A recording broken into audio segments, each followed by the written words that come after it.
pagi hari ini, kalau dalam Injil tadi, mata semua orang tertuju kepada Yesus. Pagi ini, mata saya tertuju kepada pertama-tama kepada umat yang duduk di barisan depan ini. Kalau saya lihat wajah mereka, rambut mereka, ya kebanyakan sudah tergolong tua ya. Yang saya kenal juga dari dulu. Ini umat kita yang sudah berusia lanjut. Paling tidak ada Pak Gabriel Batahona ini ya, kalau saya tidak salah ya. Udah rambut putih gitu ya. Juga beberapa ibu di depan ini. Ada juga mungkin yang lain di belakang sana. Tadi mata saya dari altar tadi ya melihat mereka ini, tertuju kepada mereka ini. Di usia 64 tahun paroki ini masih ada saudara-saudari kita yang dengan setia menjalani hidup sebagai umat Katolik di paroki ini. Kemudian mata saya juga tertuju ke sebelah kiri sana. Kita tepuk tangan untuk anak-anak kita ini. Iya, kalau Anda perhatikan beda sekali. Kalau di sini rambut sudah tua, mungkin kalau lihat gigi ya sudah tinggal ini, tapi di sana masih anak-anak kita yang sedang bertumbuh, berkembang. Dan hari ini mereka mempersembahkan kebersamaan mereka dengan menjadi kelompok KOR yang menghantar kita untuk bersama-sama bernyanyi, memuji, memuliakan Tuhan. Luar biasa ini. Dan kalau saya perhatikan juga tadi dari pemazmur kita ya. Ini namanya siapa ini? Luar biasa. Tepuk tangan juga untuk dia. Dia begitu yakin menyanyikan mazmur itu, memuji, memuliakan Tuhan. Mungkin ada yang kurang perhatikan, tapi saya perhatikan tadi. Sambil menyanyi, dia tidak melihat teks, tapi menatap Anda sekalian, dan dia juga dengan tangannya. Iya kan? Anda lihat juga? Iya. Itu kan penampilan dari seorang anak kita, namanya siapa ya? Oh, Diana, ya. Sambil bernyanyi dia memainkan tangannya. Itu kan bagi saya ini dia menampilkan keyakinan dirinya bahwa saya sekarang sedang menyanyikan mazmur untuk bersama-sama pemazmur kita memuji, memuliakan Tuhan, bersyukur kepada Tuhan dengan seluruh dirinya. Fokus dia di sana dan dia mengajak kita untuk bernyanyi. Dan suaranya bagus juga. Terima kasih yang melatih mereka ini. Nah, saudara dan saudari, jadi khususnya untuk mereka yang sudah tua ini, bergembiralah ya, di usia tua ya. Bukan hanya karena bergembira ini, tapi kita sebagai persekutuan ada yang akan meneruskan gereja kita kan? Ya, dan umat sekalian, kita juga bersyukur, bersukacita karena peran Anda sekalian yang menghadirkan anak-anak ini, dan anak-anak ini tidak menjadi anak yang liar, yang kemana-mana, tetapi mereka berkat bimbingan, tuntunan Anda sekalian, maka mereka juga ikut serta bersama Anda sekalian. Anak bisa hadir di sini kalau orang tuanya memberi perhatian, kalau lingkungan memberi perhatian, kalau gereja paroki memberi perhatian kepada anak-anak kita, dan tentu saja kalau keuskupan memberi perhatian kepada mereka. Gereja universal kita, Paus sendiri, tahun ini Tempari mengadakan pertemuan internasional, bukan hanya untuk OMK, tapi juga untuk anak-anak.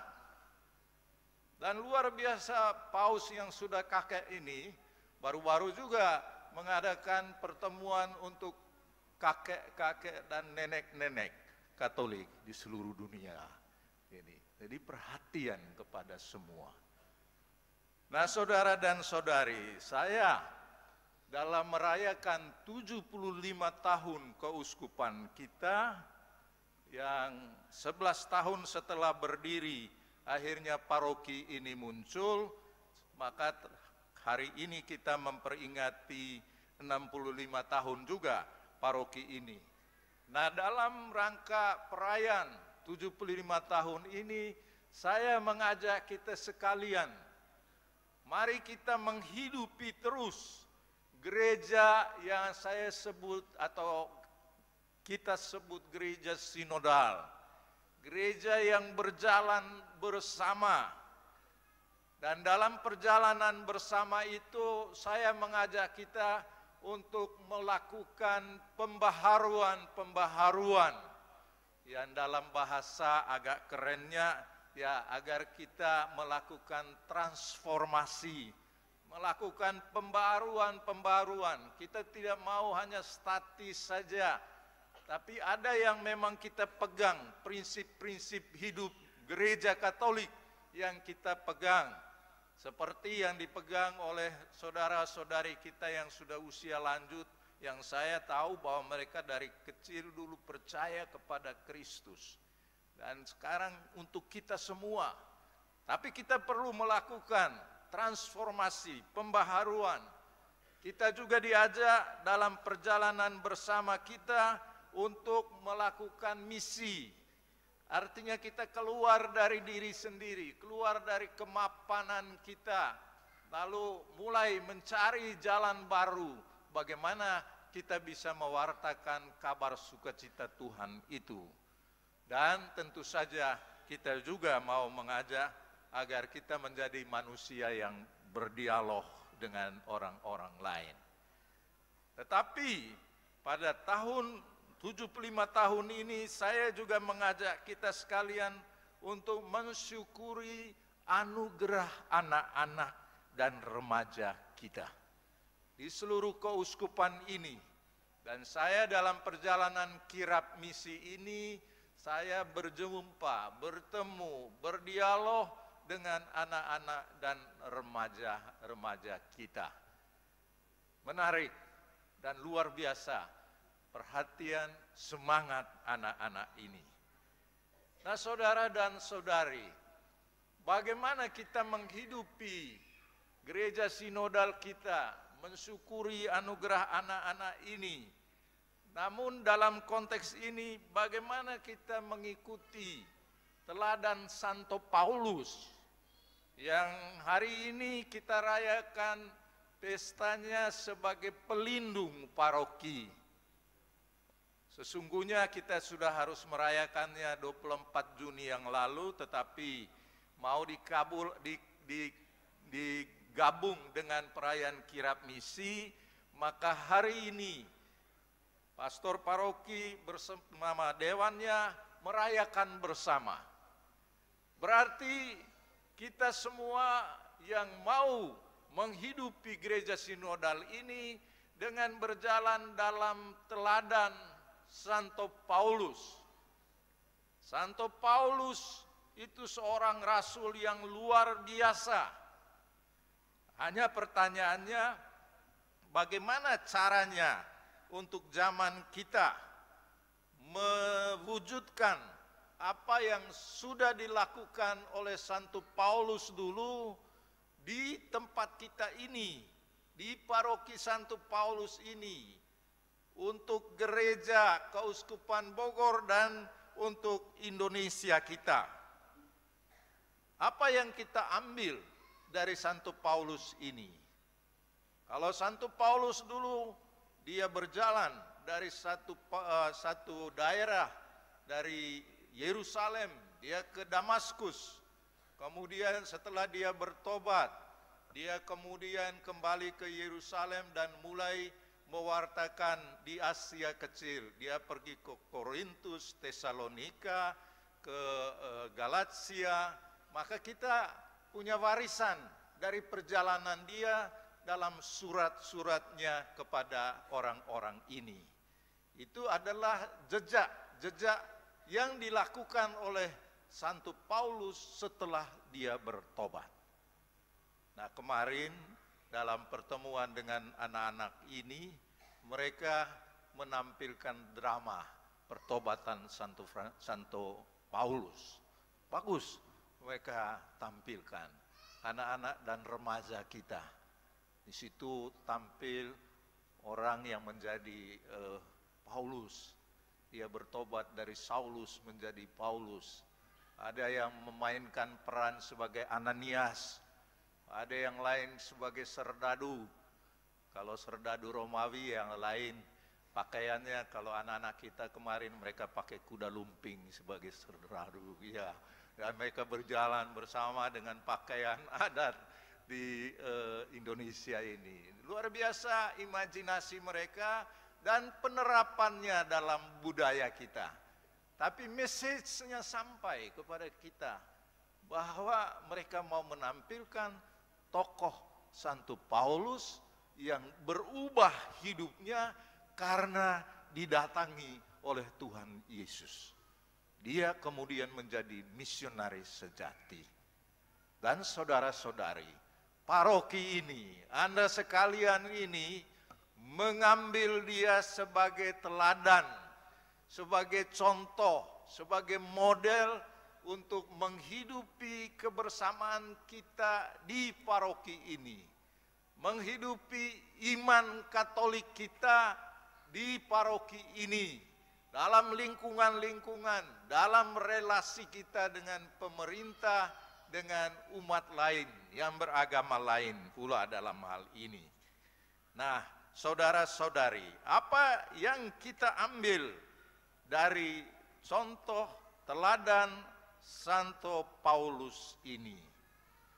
Nah, saya mengambilnya atau menetapkan ini. Yang kita ambil itu ialah spiritnya, rohnya, semangatnya. Karena kalau daerahnya ya daerah dia itu di Yerusalem sana, di Damaskus, Suriah, Syria sekarang. Di daerah-daerah Galatia itu daerahnya pemerintahan Turki sekarang ini. Tetapi yang kita mau ambil, yang kita mau jadikan arahan kita dalam menghidupi gereja sinodal kita ialah spiritnya, semangat Santo Paulus. Semangatnya itu yang mesti menjadi pegangan kita sekalian. Ada 3 hal yang saya pelajari dari Santo Paulus berdasarkan inspirasi dari bacaan hari ini. Bacaan pertama, sebenarnya Paulus itu menjadi nabi di tengah umatnya, di tengah masyarakatnya. Kalau dalam bacaan pertama memang tadi dikaitkan dengan Nabi Yehezkiel. Dan Yehezkiel dipanggil oleh Tuhan untuk mengutus dia menjadi seorang yang menyampaikan firman Tuhan kepada umat Israel yang dikenal sebagai umat juga yang memberontak. Tetapi dikatakannya di sana bahwa Yehezkiel menyadari dia diutus oleh Tuhan, walaupun berhadapan dengan umatnya yang keras kepala, dia katakan entah mereka mendengarkan entah tidak, sebab mereka adalah kaum pemberontak, mereka akan mengetahui bahwa seorang nabi ada di tengah-tengah mereka. Nah, semangat menjadi orang utusan Tuhan. Mendengarkan Tuhan dan kemudian menyampaikan apa yang didengarnya dari Tuhan dan melaksanakannya. Itulah tugas seorang nabi. Nah, saya mengajak kita sekalian untuk siap juga menjadi nabi. Karena itulah yang dihidupi oleh Santo Paulus. Ketika dia dipanggil oleh Tuhan, jatuh dari kudanya, matanya menjadi buta, tetapi kemudian Tuhan menyembuhkan dia melalui Ananias, dan akhirnya kemudian dia mendengarkan Tuhan yang berkata kepadanya, dan dia menjadi pewarta kabar sukacita Tuhan. Orang mendengar atau tidak, tapi dia mengambil keputusan, saya harus menyampaikan firman Tuhan. Itulah tugas seorang nabi. Nah, saya mengajak kita sekalian, mari kita menjadi nabi-nabi Tuhan di masa kini. Mendengarkan firman Tuhan dan kemudian melakukannya. Caranya ya bisa macam-macam. Kalau anak-anak kemarin caranya dengan main drama. Mereka mendengar, oh ini ceritanya, lalu kemudian melakukannya dalam drama tersendiri untuk memahami kehendak Tuhan. Mudah-mudahan mereka yang bermain drama itu mengerti juga ya. Tapi kalau ditanya pasti mereka tahu gitu. Lalu bagus juga yang membuat drama itu anak-anak kecil, putri-putri kecil itu, mereka juga ditampilkan dengan membawa kertas pemberitahuan ini babak pertama lewat, seperti kalau orang lagi bertinju ya, ada putri yang menyampaikan ini. Dan mereka menerjemahkan demikian, babak pertama bahwa Saulus sudah matanya buta, kemudian giliran berikutnya babak kedua, nah Ananias mendatangi Saulus dan seterusnya. Ini luar biasa, menjadi nabi masa kini. Kalau dari bacaan kedua, ini bagi saya juga amat penting. Karena dalam bacaan kedua, Santo Paulus kemudian mengatakan, aku lebih suka bermegah atas kelemahanku, agar kuasa Kristus turun menaungi aku. Jadi dia yakin dirinya. Seperti anak kecil tadi, si Diana, dia yakin dia bisa menyampaikan, menyanyikan mazmur. Dan dengan keseluruhan dirinya. Santo Paulus juga dia yakin dengan dirinya, tapi dia tahu bahwa dia punya kelemahan. Tapi dia tidak tenggelam dalam kelemahannya. Dia tidak menjadi orang yang rendah diri, yang malu, yang kemudian masuk ke kamarnya sendiri dan tidak mau tampil di depan umum. Tapi dia tahu bahwa dia lemah. Tapi karena dia percaya kepada Kristus, dia kemudian mengakui kuasa Kristus itulah yang membantu saya yang lemah ini untuk menjadi kuat mewartakan kabar baik Tuhan. Jadi sesungguhnya menurut saya ini semangat yang perlu kita pelajari. Dan saya berharap kita orang Katolik, anak-anak kita jangan sampai menjadi anak-anak yang terisolir atau mengisolir diri karena ada kelemahan, ada kekurangan. Mungkin juga kita membuat orang lain terisolir, rendah diri, entah karena masalah apa. Tetapi kalau kita menyadari, dan memang itu diharapkan, bahwa kita semua ini tidak menjadi orang yang sombong. Orang sombong itu tidak pernah mengakui kesalahan, kelemahannya. Ini orang seperti itu berarti dia bukan manusia. Itu barangkali makhluk halus yang lagi berjalan-jalan gitu ya. Tetapi sebagai manusia seperti Paulus, dia akui saya punya kelemahan. Tapi dalam kelemahan ini, karena dia beriman kepada Kristus, dia mengandalkan Kristus. Kuasa Kristuslah yang menguatkan saya, yang membuat saya bisa mewartakan apapun kelemahan, baik derita fisik, derita juga sosial, di mana dia dihina, dia dianggap orang yang bukan rasul, tapi dia percaya yang memanggil saya, yang mengutus saya adalah Kristus Tuhan. Saudara dan saudari, sesungguhnya kita ada dalam rel yang sama. Kita ini punya kelemahan.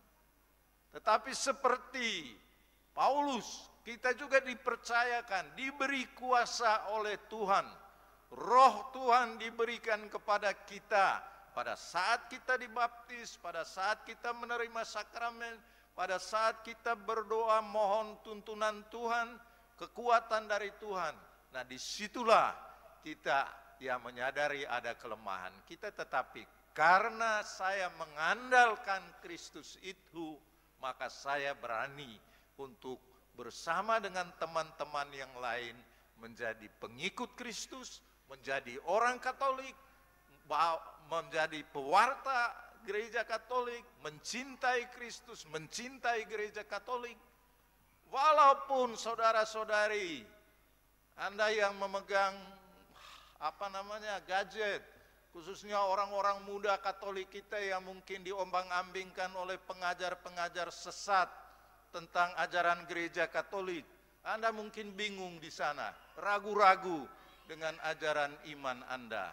Tapi saya mau menyampaikan, janganlah pernah percaya kepada pengajar-pengajar sesat, pengajar yang bukan beragama Katolik tapi mengajarkan ajaran iman Katolik.